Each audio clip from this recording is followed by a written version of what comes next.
Hey everybody, I'm Chris D from PC-Addicts.com, here to show you my latest purchase, Acer Aspire 1 532h-2588. It's a 10.1 inch netbook, similar to the other one I had purchased a while back, which was the D250. This is kind of a newer version of it or whatnot. It doesn't have that big gap, which I like this better. It doesn't have that big gap between the LCD and the netbook itself. A couple of specs on it is it's got a 160 gig hard drive. I believe it's a 5400 RPM. I doubt it's anything faster than that.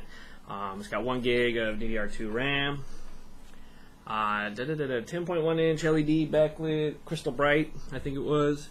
Let's see, it's got Wi-Fi side. It's got 802.11 BG and N. Doesn't have gigabit network, but that's okay because I'm not planning on really plugging this thing in. It's more or less for portability's sake. The keyboard is a nice size. I mean, it's smaller than, of course, that HP I just did a review on. But it's not bad. It takes a few hours to get used to the size of the keys, but the main things I was looking for was the shift key. I don't know if you can see that. Shift key right here is a wide shift key. A lot of netbooks have been shrinking that down to a standard size key, and I don't like that. And also the backspace key is bigger than the rest of the keys as well, so I like that because I do make a lot of mistakes when I type. So I use that a lot. The touchpad is actually kind of nice. It's got like a raised bump feel to it, and the side scroll has the same thing, but instead of it just being little tiny dots like the rest of it is, it's got some kind of spaced out lines, which is nice. I don't use that too much when I scroll. I do use the multi-touch. I touch both fingers to it and scroll up and down. The one gripe about it I have about this touchpad, is this button for the left and right mouse clicks. It's one button that kind of toggles, side to side. I'd prefer it to be split and have a button on the left and a button on the right, but whatever, it works. This thing was $199 at Target. Can't beat that. It's cheap. Its camera is actually pretty decent. I've done some live streaming off of it while on Wi-Fi in a G network here, and it did fairly well. I'm impressed. I haven't tried plugging in the Pro 9000 cam that I'm using now. I have an extra one somewhere. I will try that one day, but I'm not real interested in doing a lot of streaming from this thing. Excuse me. Battery life, it's a 6-cell lithium something, and it's supposed to get about 8 hours, and I haven't tried it out yet, so I don't know. I'm not planning on using it full straight for 8 hours, but keep it in my car or keep it with me while I'm at work or whatever and use it. What else does this thing got? Let's see. It does have the Intel Atom N450, which is nice. It's hyper-threaded. I think it does have the multi media card reader, so you can do all your SD card stuff and everything. Other than that, I mean, it came with Windows 7 32-bit Starter Edition. It's the first time using Starter Edition. It's okay. It's nice. It works. It's fast. I just this morning put Ubuntu Netbook Remix on a flash drive, plugged it in, turned it on. In fact, let me just turn it on now with the standard Windows. We'll let that thing boot up so you guys can see that, and then we'll power it on with this bad boy here. And Windows could boot up a little bit faster, but what are you gonna do? Overall, so far, I'm happy with it. One of the other things I don't care for is the shiny shell or case or whatever you want to call it. I mean, it collects fingerprints like no tomorrow. I'm not even tempted to clean it because it's right away going to get fingerprints all over it. I took off all the ugly stickers except for the Intel Atom sticker, because that one I think looks pretty cool.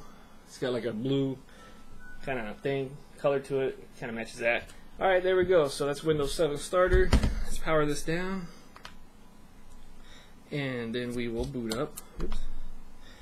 Then we will boot up to the Ubuntu Netbook Remix Edition off the flash drive. That boots pretty quick, and it operates pretty fast, even off the flash drive. I don't think I'm going to install Ubuntu Netbook Remix, only because I feel kind of limited in it as far as customization. I want to be able to use, I don't know if I can get, oh man, Compiz and all that to work through the regular Ubuntu version off this thing. We want to run it off the flash drive. I can't remember if I did on the other netbook. I can't even remember if I installed Ubuntu on the other netbook I had. I could have sworn I did. I could have sworn, well, maybe not. I don't know.